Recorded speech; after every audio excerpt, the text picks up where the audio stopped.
Sore, Pak. Ya, puji dan syukur kehadirat Tuhan Yang Maha Esa, Allah Subhanahu wa Ta'ala, di mana kita masih diberikan kesehatan, kesempatan sehingga kita mampu berhadir pada kuliah hari ini. Nah, ini adalah mata kuliah sistem operasi pertemuan 4 ya. Di jam pertama ini kita ke sistem operasi dulu. Nah, adapun topik yang akan kita bahas pada sore hari ini yaitu manajemen proses pada sistem operasi. Nah, sebelumnya saya ucapkan selamat menunaikan ibadah puasa bagi yang menjalankan. Semoga puasanya lancar sampai berbuka nanti ya. Sebentar lagi ya, setengah jam, jangan ada yang motel dulu. Ditahan dulu ya, karena udah sebentar lagi. Oke, untuk mempersingkat waktu, izinkan saya share screen.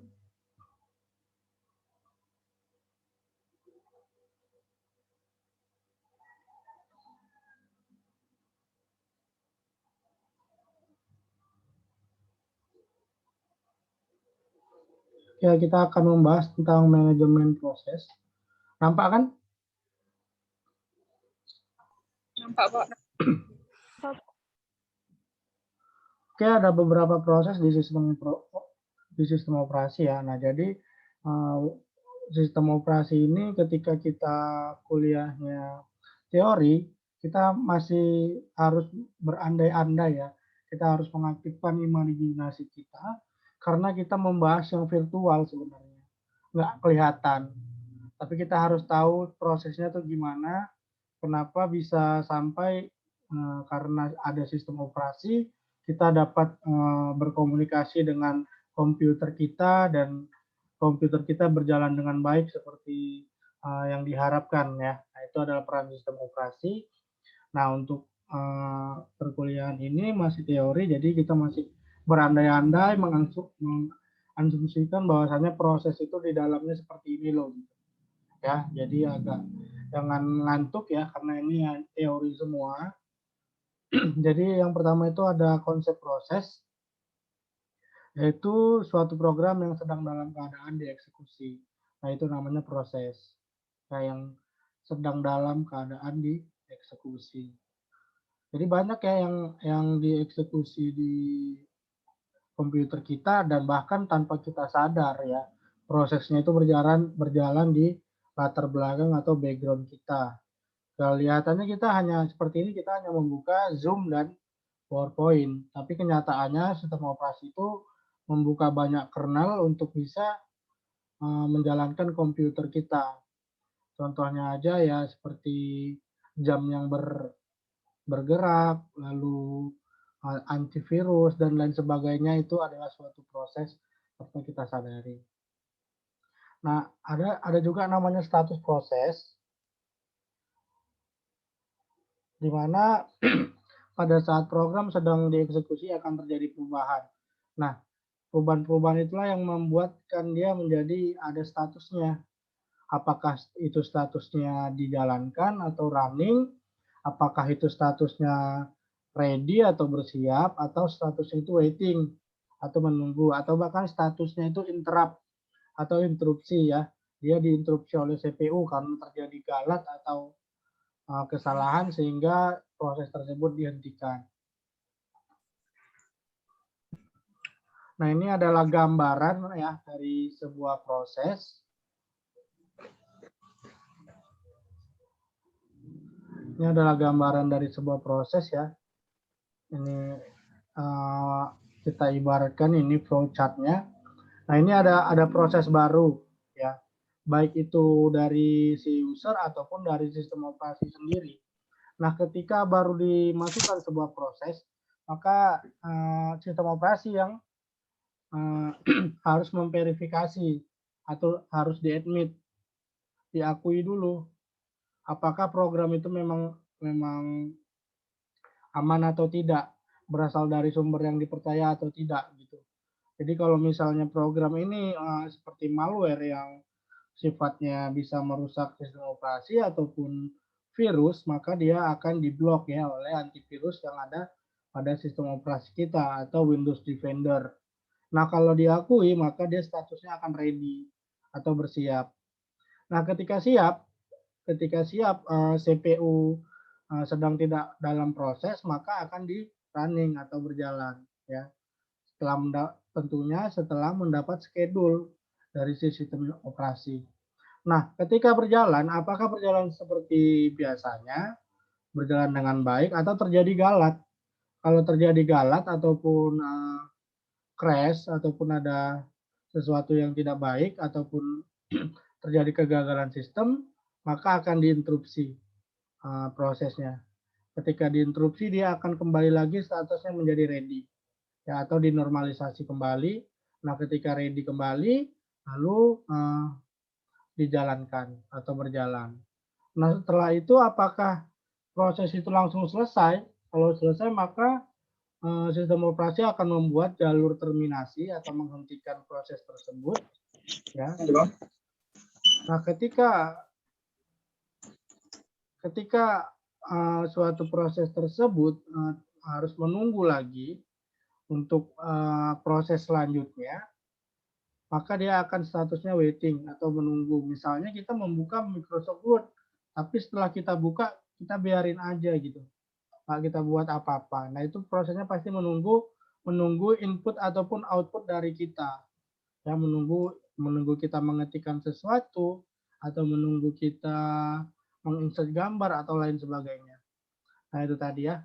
Lalu kalau kita gerakan lagi ataupun kita close misalnya di jendelanya, maka dia akan statusnya siap, lalu berjalan lagi, lalu terminasi atau keluar. Nah, seperti itu gambaran dari proses yang ada pada sistem operasi. Nah, ini new ya atau baru, disebut dengan proses yang sedang dibuat, lalu running atau berjalan, proses bisa dieksekusi karena CPU tidak mengerjakan proses lain. Lalu prosesnya waiting ataupun menunggu, proses sedang menunggu beberapa event yang sedang terjadi atau menunggu penyelesaian input output. Jadi kalau kita biarin aja, maka dia statusnya waiting. Waiting input output ataupun event yang akan kita berikan kepada proses tersebut. Seperti itu. Lalu statusnya ready ketika prosesor setelah kosong dan menunggu jatah waktu dari prosesor. Nah, ini statusnya siap untuk dilaksanakan, tapi menunggu si prosesor itu kosong atau tidak mengeksekusi proses lain. Nah, jadi di komputer kita kan sudah multitasking ataupun multi programming ya. Jadi akan jarang sekali prosesnya itu menunggu ataupun statusnya ready. Semuanya akan langsung dieksekusi oleh si CPU ya. Karena kan kita ya kalau di kita nih kemungkinan paling rendah komputer kita kan dual core ya. Dual core itu sudah bisa lah untuk multi programming atau multitasking ya, kecuali kita itu menggunakan komputernya itu yang masih levelnya Pentium 1, 2, 3 dan seterusnya dan sampai 4 ya kalau nggak salah. Nah, itu akan menunggu dari si CPU karena memang sangat lama sekali prosesnya. Bahkan kalau kita membuka suatu aplikasi, kita mungkin bisa untuk pergi dulu untuk membeli makanan ringan ataupun pergi umroh kalau nggak salah, baru selesai prosesnya dilaksanakan. Seperti itu. Atau ada yang udah pernah menjalankan komputer dengan CPU Pentium 1 gitu? Saya rasa enggak ya, karena saya pun nggak pernah mengoperasikan komputer yang masih Pentium. Saya pakai komputer paling rendah itu udah dual core atau yang terbaru lah sekarang ya, minimal Core i3. Jadi bisa mendukung aktivitas kita. Nah, lalu bagaimana penjadwalan dari proses tadi? Karena di sini ada statusnya ready dulu ya, atau dijadwalkan dulu. Konsep dasarnya itu penjadwalan oleh si CPU yang menggunakan multiprogramming. Jadi CPU kita itu sudah support untuk multiprogramming gitu ya. Artinya kita seperti ini ya, menggunakan Zoom, lalu saya presentasi dengan PowerPoint ya, Bahkan saya kamera ini menggunakan Droid Cam atau kamera dari handphone ya. Lalu ada saya menggunakan open broadcast system untuk membuat streaming YouTube dan sebagainya. Bahkan lebih dari multi-programming ini. Multi-programming selalu berjalan beberapa proses dalam suatu waktu. Jadi bisa berapa proses langsung ya dalam suatu waktu ya. Hanya satu proses tapi banyak. Konsepnya adalah suatu proses akan menggunakan CPU sampai proses tersebut dalam status tunggu atau wait. Misalnya meminta input ataupun output. Nah, kalau seperti ini kan dia wait ini. Kecuali kita coret-coret seperti ini baru dia lalu dia mendapatkan input outputnya kan baru dieksekusi oleh CPU. Coretan seperti ini aja sebenarnya adalah proses ya, tapi karena kan prosesor kita itu sudah sangat cepat, maka seperti nggak ada masalah aja gitu. Padahal proses di dalamnya itu sungguh rumit dan luar biasa. Pada saat status tunggu, maka CPU akan menganggur. Nah, karena efisiensi, maka untuk mengatasi hal tersebut, CPU dialihkan ke proses lain, sehingga prosesnya itu dapat dieksekusi semua. Ya, jadi ada banyak penjadwalan ya, antrian. Ada namanya FIFO, nanti akan kita pelajari. FIFO itu first in, first out. Jadi ini konsepnya seperti kita hadir cepat, dia duluan lah yang akan dilayani gitulah seperti kita di bank. First in, first out. Siapa yang di datang lebih dahulu maka itu yang dilayani dahulu seperti itu. FIFO. Atau ya ada namanya SJF atau short job first. Jadi pekerjaan-pekerjaan yang sifatnya short ataupun pendek ya ataupun sedikit maka itu yang dikerjakan dahulu seperti itu, tidak lagi menggunakan konsep FIFO. Jadi yang proses-proses yang pendek yang cepat dia akan didahulukan, itu namanya SDF. Ada nanti namanya round robin karena akan kita pelajari nanti di penjadwalan pada sistem operasi. Nah ini penjadwalan antrian ya, ketika proses masuk ke sistem, mereka diletakkan dalam antrian job. Antrian ini terdiri dari seluruh proses di dalam sistem. Nah, proses yang hidup pada memori utama dan siap menunggu atau wait untuk mengeksekusi disimpan pada sebuah daftar ready bernama QWB. Nah, ini yang statusnya ready tadi, proses yang ready tadi maka akan tersimpan di QE ataupun di antrian pada sistem operasi. Dan tidak lupa peran dari main memory ya, main memory ataupun RAM, random access memory. Jadi kedua hal itulah yang akan menghandle proses-proses yang ada pada komputer kita. Antrian ini biasanya disimpan sebagai daftar penghubung.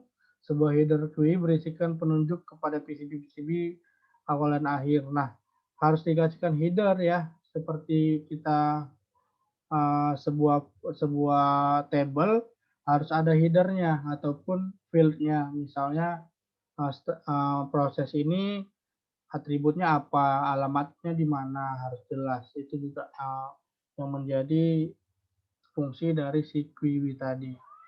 PCB memiliki pointer field. Pointer field tadi ya, seperti saya bilang harus ada fieldnya. Jadi proses itu memiliki atribut ataupun identitas. Identitasnya itu seperti alamatnya di memori yang mana, lalu prosesnya itu proses apa, dan sudah ready ataukah masih menunggu proses. Hal ini kejadian yang dapat terjadi di penjadwalan. Proses tersebut dapat mengeluarkan sebuah permintaan lalu ditempatkan dalam sebuah antrian I/O ya. Jadi ada yang sebuah proses itu menimbulkan permintaan ya, seperti ketika kita banyak kalau membuka sebuah program ada yang meminta persetujuan ada atau agreement ataupun harus kita mengklik yes dulu baru program itu terbuka atau lain sebagainya. Lalu proses tersebut dapat membuat subproses yang baru dan menunggu terminasinya sendiri. Nah, ada juga terkadang proses yang kita buat itu ataupun aplikasi yang kita jalankan membuat proses yang baru, subproses yang baru gitu. Contohnya apa ya? Program yang dapat menghasilkan program lagi. Contohnya Visual Basic Studio 2010 ya. Jadi ketika dibuka kan ada formnya ya. Kalau di running kan ada compilernya ya. Nah, itu kan subproses baru juga namanya. Jadi ada terjadi seperti tree ya atau pohon di mana ada parent dan child atau orang tua dan anak. Di mana proses proses tadi terjadi karena si parent tadi menumbuhkan atau membuat proses yang baru. Seperti itu.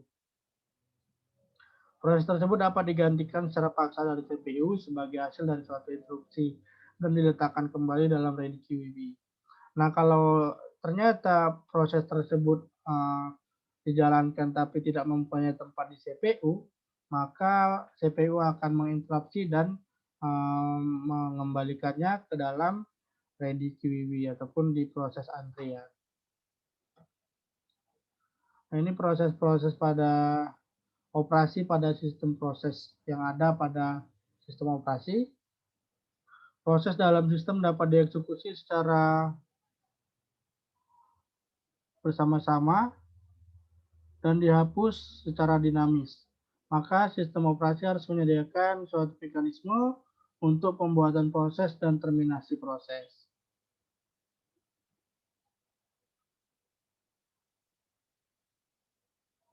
Nah, ini ya seperti yang saya bilang tadi,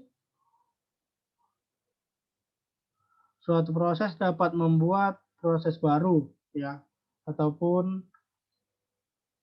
parent atau child-nya tadi yang seperti saya bilang. Selama jalur eksekusi, pembuatan proses dinamakan induk proses. Nah, yang awalnya sekali itu adalah namanya si induk atau parent. Sebagaimana proses baru disebut si anak atau child pada proses tersebut. Tiap proses tersebut dapat membuat proses lainnya membentuk suatu proses.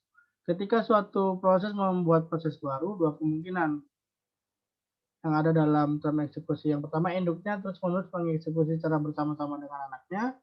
Lalu induk menunggu sampai sebagian dari anaknya telah diakhiri atau diterminasi. Nah, ada yang misalnya kita membuka Visual VB ya, VB Visual Studio 2010 kan gitu. Nah, kan ada banyak jendela yang harus dibuka kan. Setelah kita buka ini new, di sini ada form, ya kan? Nah, kalau kita mau menjalankan, kita harus mengcompiler atau merunning. Nah, di sini jendela runningnya. Nah, kan ada dua nih, ada dua parent, dua child berarti dua anak dari si VB 2010. Nah, ada yang pastinya mereka secara bersama-sama ya harus dijalankan. Karena kalau si induknya ditutup, maka otomatis si anak ini tidak akan juga bisa diproses, harus minta di close dulu baru si VB 2010 atau si induknya ini bisa diakhiri atau diterminasi gitu. Nah, sebaliknya juga jika si VB 2010-nya sudah di-close, maka si child-nya tadi tidak akan bisa diproses kembali ataupun dia langsung induknya diterminasi. Seperti itu. Lalu ada kemungkinan juga bahwasanya duplikat dari induk proses atau anak proses memiliki program yang terisikan di dalamnya. Nah, ada juga seperti ini ya yang merupakan duplikat, artinya itu mungkin kita membuka sampai 2 kali ya. Jadi dia duplikat. Nah, itu akan sangat banyak memakan memori ya. Kalau laptopnya tanggung, bisa aja ngehang komputernya karena membuka 2 program yang berat gitu. Jadi dia isinya hanya duplikat, sama aja.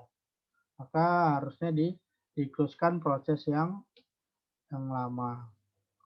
Nah, ini terminasi proses ya, untuk kita mengakhiri suatu proses. Bisa dibaca. Sebuah proses berakhir ketika proses tersebut selesai mengeksekusi pernyataan akhirnya dan meminta sistem operasi untuk menghapusnya dengan menggunakan pemanggilan exit. Nah, kalau kita klik exit, maka akan selesai prosesnya atau diakhiri sendiri oleh si sistem operasi. Nah, ini ada beberapa komunikasi proses yang harus dilakukan sistem operasi untuk memberikan status pada proses-proses tersebut, yaitu ada proses langsung, proses tidak langsung, proses sinkron dan asinkron, lalu buffer otomatis ataupun eksplisit atau uh, secara langsung lah ya, tanpa ada bertele-tele gitu. Lalu komunikasi langsung ini setiap proses yang ingin berkomunikasi harus memiliki nama atau bersifat eksplisit baik penerimaan ataupun pengiriman. Jadi harus jelas, bersifat jelas ya, eksplisit itu jelas tanpa ada bertele-tele ataupun yang lainnya, harus jelas dia nama dan baik itu penerima ataupun pengirimnya. Dalam konteks ini pengiriman dan penerimaan pesan secara preemptif dapat dijabarkan. Jadi ketika pengirim sebuah pesan ke proses, maka si penerima akan menerima pesan dari si proses tersebut. Lalu sebuah jaringan komunikasi bahasa ini memiliki sifat yaitu otomatis dan jaringan tersendiri. Nah, ini harus memiliki jaringan tersendiri di dalam sebuah sistem operasi tersebut ya. Mungkin bisa aja sistem operasinya itu bersifat client server atau Windows server. Dia harus memiliki jaringan sendiri supaya bisa berkomunikasi. Lalu komunikasi tidak langsung ini seperti kotak masuk atau kotak surat ya, atau mailbox, atau seperti pesan yang biasa kita kirimkan. Nah, komunikasi tidak langsung ini akan dikirimkan pada data dan diterima melalui mailbox atau kotak surat ataupun terminal-terminal. Nah, diterima bukan berarti langsung dibaca atau dieksekusi ya, makanya itu dia sifatnya tidak langsung. Kalau yang langsung tadi kan melalui jaringan, maka langsung dia. Kalau dia tidak langsung, maka dia akan berkirim pesan dahulu. Belum tentu dibaca dan belum diproses. Dua proses dapat saling berkomunikasi apabila kedua proses tersebut sharing mailbox, pengirim dan penerima dapat dijabarkan.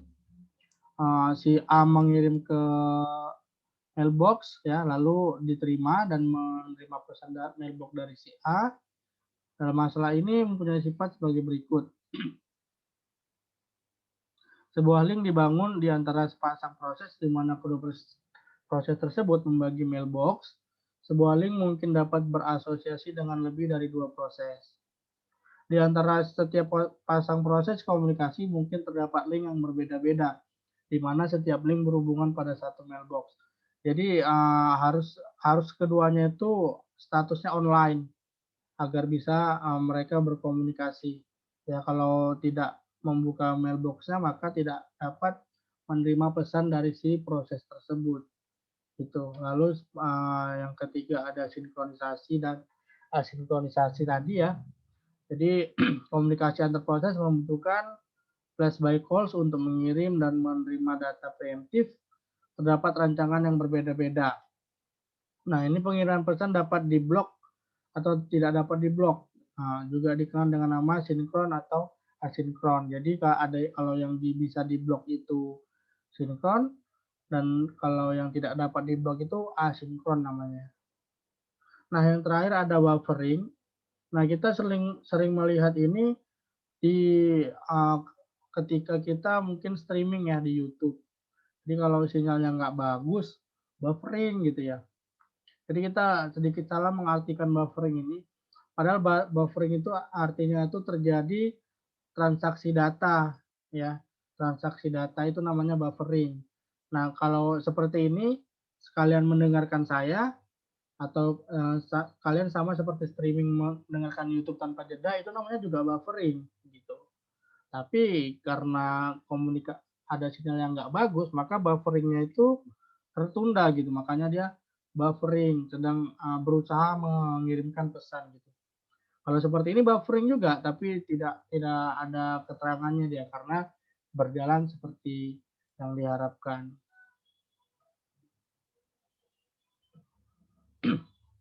Oke, mungkin itu aja ya pembahasan di sistem operasi ini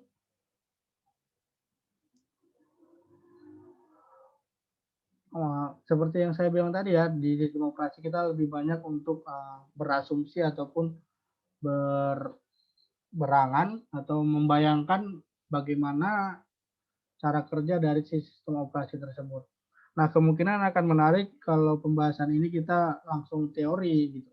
Jadi kita menginstal sistem operasi Windows ya kan, menginstal apalagi Linux gitu. Atau kita minimalnya kita belajar untuk menginstal komputer kita sendiri. Nanti kalau misalnya di antara kalian ada yang misalnya komputernya itu ingin install ulang, di Inul ya kan, Inul install ulang, boleh kita install bareng-bareng supaya belajar. Gitu. Boleh pakai Windows ataupun yang lainnya. Oke, ada yang ingin ditanyakan di mata kuliah sistem operasi ini?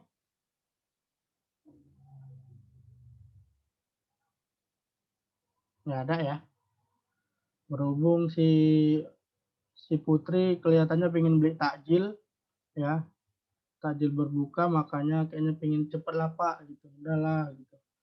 Mau beli kolak untuk buka puasa, ya kan? Ya kan Intan? Udah lapar, Pak. Udah lapar, nggak masuk lagi Pak. Gitu. Nanti jam kedua kena pemrograman web lagi nih Pak, gitu ya. Oke lah, mungkin sampai di situ dulu ya. Perkuliahan sistem operasi ini tidak harus dihafal, tapi harus paham konsepnya aja. Karena SKS-nya juga rendah, nggak perlu diseriusin kali di sistem operasi ini. Yang terpentingnya itu anak komputer harus bisa install ulang sendiri. Jangan kita anak komputer, kita install ulang ke counter bayar limpul. Ya kan? Minimal kita bisa install ulang sendiri ya. Windows aja dulu, ya nggak usah pala Linux, ya kan? Install ulang Windows, bisa install aplikasi-aplikasi yang lain, gitu. Oke, nanti mungkin semoga bisa ya kita workshop untuk mempelajari bagaimana menginstal sistem operasi pada sebuah PC ataupun laptop. Oke, mungkin itu aja ya pertemuan kita pada sore hari ini. Terima kasih bagi yang sudah join di Zoom ya. Saya ucapkan selamat menjelang berbuka puasa bagi yang menjalankan ya. Bagi yang tidak, selamat beristirahat ya. Yang ada yang baru pulang kerja ataupun yang lain sebagainya. Jangan lupa nanti di pukul 7 lebih sedikit kita join kembali untuk pemrograman web 2. Oke, mungkin itu saja. Terima kasih. Saya Ri dengan wabillahi taufiq wal hidayah. Wassalamualaikum warahmatullahi wabarakatuh. Selamat sore semuanya. Waalaikumsalam. Selamat sore, Pak. Ya, boleh live ya. Ya, Pak.